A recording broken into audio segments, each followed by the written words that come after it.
Ce qui fait la particularité d'une bonne vidéo, c'est pas à 100% la performance de la caméra, mais c'est plutôt la lumière et le son. Si je fais, vous vous rendez compte qu'il y a un problème de qualité parce que j'ai éteint toutes mes lumières et j'ai enlevé aussi le micro. Du coup, vous voyez la qualité du son, elle est nettement inférieure et le décor ne fait pas assez joli. Nous allons reprendre notre entier setup et nous allons continuer la vidéo. Vous voyez la différence? Quand vous voulez faire une bonne vidéo, rassurez-vous d'avoir une bonne lumière et un bon son. Salut à tous, j'espère que vous allez bien. Bienvenue dans cette nouvelle vidéo. Alors nous nous retrouvons aujourd'hui pour parler de la performance, de la qualité de vos vidéos. Une bonne vidéo, une vidéo de qualité n'a pas besoin strictement d'avoir une caméra à haute définition. Parce que ce qui fait cette force-là, c'est la lumière et c'est le son que vous utilisez pour faire vos vidéos. Alors aujourd'hui, j'ai décidé de vous faire cette petite vidéo pour vous montrer quelques astuces et quelques matériels que vous pouvez avoir à moindre coût et aussi quelques défauts de certains matériels qu'on voit souvent sur le marché qui est très moins cher mais qui a ses défauts et qui ne fait pas le taf à 100%. Du coup, dans cette vidéo-là, on va parler strictement de l'équipement audio. Il faut savoir que moi, j'utilise d'habitude un micro-main. Dans ce micro-main, j'ai un autre micro, c'est un DJI que j'utilise pour la qualité de mes sons. Alors, toi qui veux professionnaliser tes contenus, toi qui veux avoir un meilleur rendu, commence d'abord par améliorer la qualité du son que tu utilises pour tes vidéos. Je vais vous montrer quelques exemples de micros que j'ai en ma possession et je vais vous donner leurs particularités, ce qui peut vous aider aussi à aller et à avoir une meilleure notion quand vous êtes sur le marché et que vous voulez acheter du matériel audiovisuel. Comme je vous le disais tout à l'heure, voici le micro que j'utilise pour le moment. C'est un DJI Mini. Ça vient en pack. Quand vous l'achetez, vous avez à la fois ce carton et dans ce carton, vous avez cette petite housse. Vous avez ce petit boîtier qui contient 2 micros et un récepteur. Je pense que c'est l'un des meilleurs sur le marché actuel. Il est un peu cher pour ceux qui débutent. Du coup, je vous le conseille beaucoup pour ceux qui veulent une meilleure qualité de son. Ensuite, ici, nous avons ce micro qu'on a l'habitude de le voir sur le marché. Bon, vendu un peu partout ici. C'est aussi un bon micro, sauf qu'il y a quelques détails que les gens ne comprennent pas. Dans la boîte, vous avez 2 émetteurs et un récepteur. Comme je vous le disais, le micro que j'ai en main actuelle est très prisé parce qu'il y a beaucoup de créateurs de contenu qui utilisent ce micro sur les réseaux. Sauf que le micro en question a un son que moi, j'apprécie pas trop. Ça aussi, c'est des accessoires qu'il y a dans cette boîte. Sauf que vous allez écouter vous-même la qualité de ce micro et vous allez juger de la pertinence des deux. Là, actuellement, j'utilise ce micro. Vous voyez, ça, c'est ce micro que j'utilise.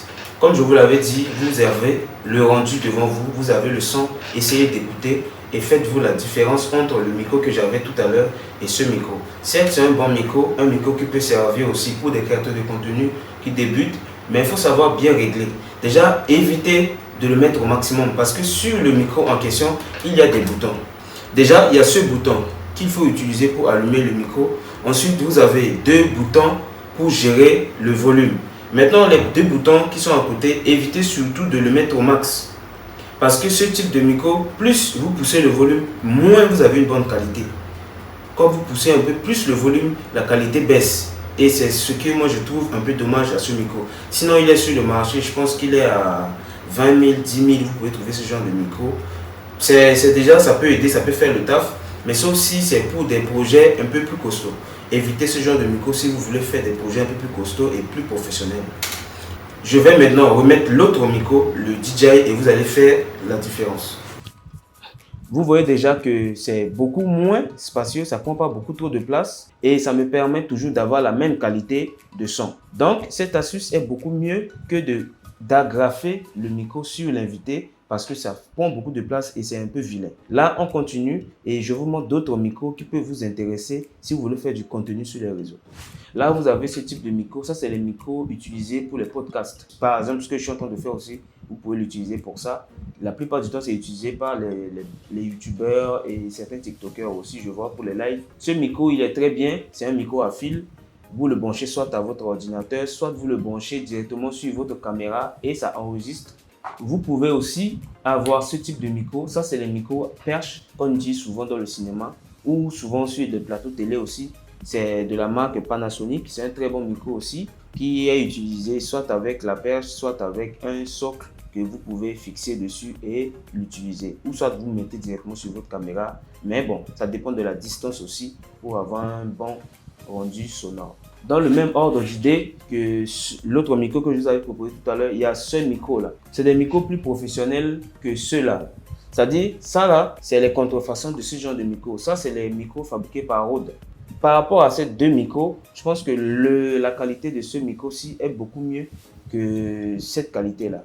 Donc, je vous conseille d'avoir des micros beaucoup mieux adaptés pour les contenus. Si vous n'avez pas assez d'argent et que vous cherchez du matériel audiovisuel pour vos contenus, prenez d'abord un bon micro et ensuite prenez une caméra selon vos moyens. Voilà, c'est la fin de la vidéo sur le son. Comme je vous l'ai dit, le plus important dans les créations de contenu sur les réseaux, c'est le son et la lumière.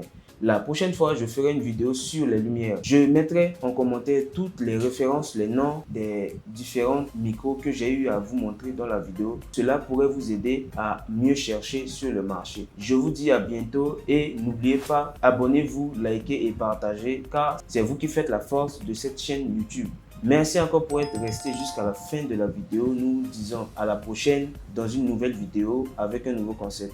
Prenez soin de vous les gars et n'oubliez pas, le plus important dans la qualité d'une bonne vidéo, c'est le son et la lumière. Nous disons à bientôt, au revoir, ciao.